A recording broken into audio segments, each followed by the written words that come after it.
ABC General Hospital for Tuesday, March 31 reveal that there are moments in Port Charles when the air seems to change before anyone understands why, when the people who have spent years surviving chaos suddenly feel the walls closing in from all sides.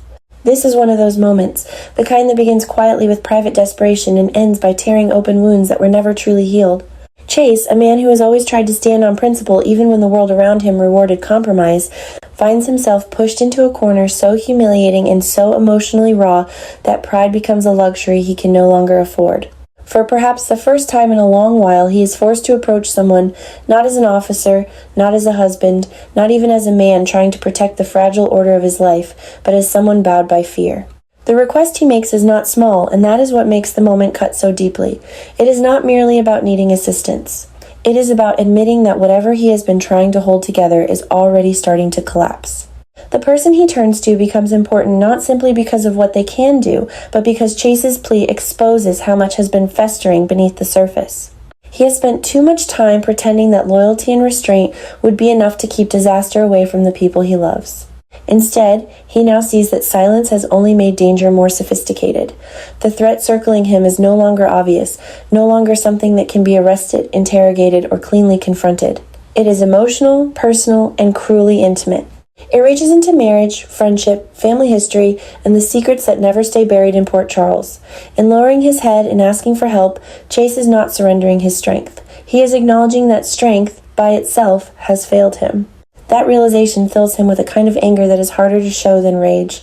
It is the anger of a man who realizes he has been reacting to damage long after it began, that someone else may have been controlling the tempo of his life while he was still convincing himself he was in command. At nearly the same time, Brooklyn is fighting a different war, though one that is just as dangerous because it is rooted in emotion instead of strategy. She carries herself like someone who has learned how to survive in a family built on power plays and public humiliation, but that confidence has always hidden a deep sensitivity to betrayal. The problem with Brooklyn is not that she feels too little. It is that she feels too much and tries to turn that pain into control before anyone can use it against her. When she finally chooses to unload her thoughts to Michael, the moment matters because it reveals that her usual defenses are no longer working. Michael is not a random sounding board. He is someone who understands what it means to live inside a family where secrets are currency and emotional honesty can be both weapon and weakness. Brooklyn senses that if she does not let the pressure out somewhere, she will explode in a far uglier way, and that instinct says everything about how close she is to the edge. What she confides is bigger than a passing frustration. It is a knot of resentment, fear, suspicion, and heartbreak. She is exhausted from being expected to remain composed while other people's lies and half-truths keep detonating around her. She is tired of being asked to be patient, to be understanding, to wait until the timing is better, to accept that someone else's hidden motives are more important than her right to know the truth. Her emotions are not neat. They are contradictory, and that contradiction is exactly what makes her so compelling in this moment. Part of her wants to believe that love can survive dishonesty if the intention behind it was protection. Another part of her is disgusted by that idea and sees it as just another excuse people use when they are too cowardly to face consequences. In speaking to Michael, Brooklyn is not just venting. She is testing her own moral limits. She is asking herself whether forgiveness is strength or self-betrayal, whether patience is wisdom or humiliation, whether standing by the people she loves is noble or simply another way of volunteering to be hurt again. Michael, for his part, becomes drawn into the emotional gravity of Brooklyn's confession in a way that is far more dangerous than it appears. He knows better than most that once someone in this town starts telling the truth from a place of pain, that truth rarely stays contained. It spills. It infects. It changes alliances. Michael has spent enough of his life navigating grief, betrayal, and the endless consequences of family warfare to recognize when someone is not merely upset, but standing on the verge of making a life-altering choice. As Brooklyn unburdens herself, Michael begins to understand that her next move may not be defensive at all. It may be retaliatory, and that possibility forces him into his own silent moral struggle. He may want to help her, but he also sees the danger of validating emotions that could easily turn destructive. He understands how one wounded person deciding they are done being reasonable can set off a chain reaction no one can stop. Elsewhere, the mystery surrounding Nathan takes on a darker and more unsettling shape when the strange message reaches him. What makes that message so powerful is not only its content, but its timing. Nathan's missing years have never felt like an ordinary absence. They hang over every attempt at normalcy like a shadow that does not belong in the present. The message acts like a hand reaching out from that buried period, reminding everyone that the past has never been dormant. It has simply been waiting. The possibility that this clue might finally expose what happened to him should bring hope, but in Port Charles, hope is often the beginning of terror. The closer people get to the truth, the more vulnerable they become to whatever forces worked so hard to hide it in the first place. Nathan is not the only one shaken by the message. Those who care about him are forced to confront a painful possibility. Perhaps the missing years were not just stolen from him, but deliberately engineered in a way that implicates people far closer than anyone wants to admit. That is where the tension becomes especially brutal. A mystery is easier to endure when the enemy is distant and faceless. It becomes intolerable when it starts pointing toward familiar names, old alliances, or institutions that were once trusted. The message may contain information, coordinates, a phrase from the past, or some coded reference only Nathan would understand, but whatever form it takes, it begins to tear open the illusion that his disappearance was a tragedy without a mastermind. Suddenly there is a pulse behind it, a pattern, possibly even a survivor's trail that suggests Nathan was not simply lost, but used. That idea changes everything. It transforms sympathy into outrage and confusion into suspicion. And if Nathan's past was manipulated, then someone in the present has reason to panic. That is where the conspiracy deepens. Because the truth about missing years is never just about where someone was. It is about who benefited from their absence. It is about who built new power while they were gone, who occupied emotional space they once held, who rewrote history, who got comfortable inside a lie. The message, therefore, does more than promise answers. It threatens to expose the architecture of betrayal. That is why the atmosphere around the revelation should not feel triumphant. It should feel dangerous, as though the first crack has appeared in a dam that has been holding back years of manipulation, coercion, and emotional theft. Jordan, meanwhile, is blindsided by something that leaves her reeling before she can fully process its implications. Her shock matters because Jordan is not easily shaken. She is a woman accustomed to composure, logic, and the discipline required to keep functioning while everyone else is unraveling.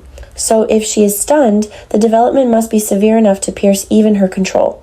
Whether what hits her is directly tied to Nathan's message, to a hidden link between old investigations and current betrayals, or to the realization that someone she once trusted may have been withholding crucial information, the emotional impact is immediate. Jordan is suddenly forced into that most infuriating position for a capable person, being one step behind. It is not fear that defines her initial reaction, but indignation. The kind born from realizing that events have been moving around her, not through her. That someone anticipated the board while she was still studying the pieces.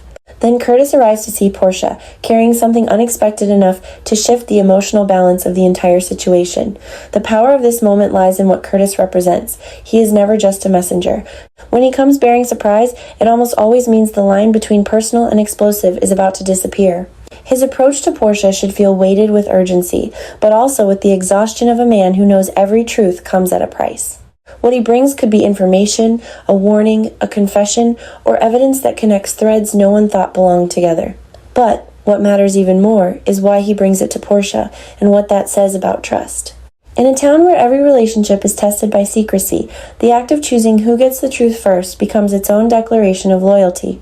For Portia, Curtis's unexpected revelation becomes a trigger point. She is a woman who has fought to maintain dignity in the middle of emotional instability, and yet dignity can become a prison when too much is left unsaid. The surprise Curtis delivers may force her to reckon with the possibility that the life she has been trying to protect is already contaminated by choices made in silence. Portia does not respond to emotional pressure with passivity. She absorbs, calculates, and then reacts with a fierceness that can cut deeper because it is so controlled. If Curtis's revelation touches on Jordan's shock, on Nathan's lost years, or on the private turmoil circulating through Chase and Brooklyn, then Portia becomes more than a witness. She becomes a pivot point, someone whose decision about what to do next could either expose the conspiracy or drive everyone further into defensive deception.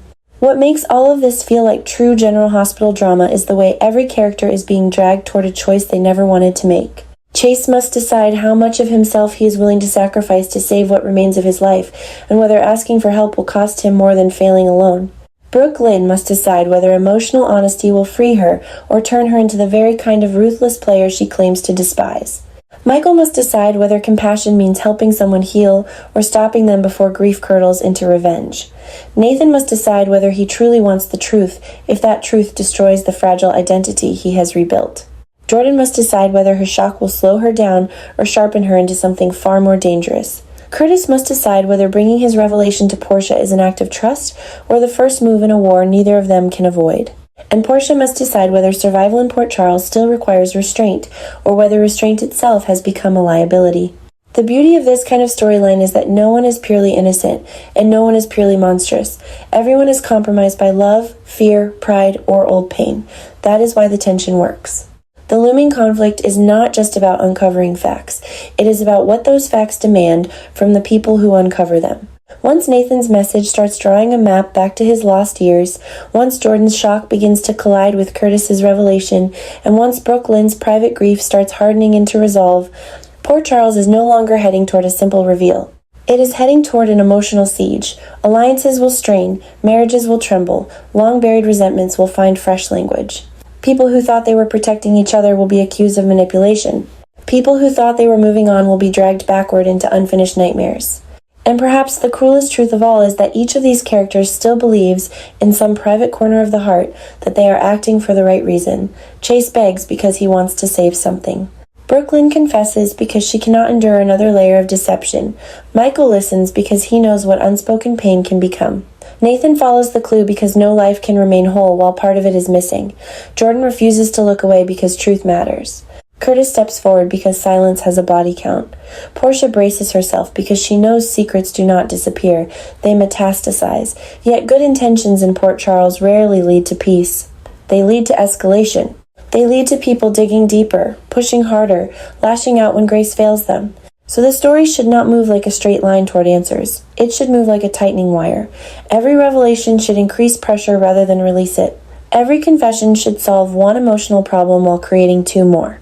Every attempt to protect a loved one should threaten somebody else.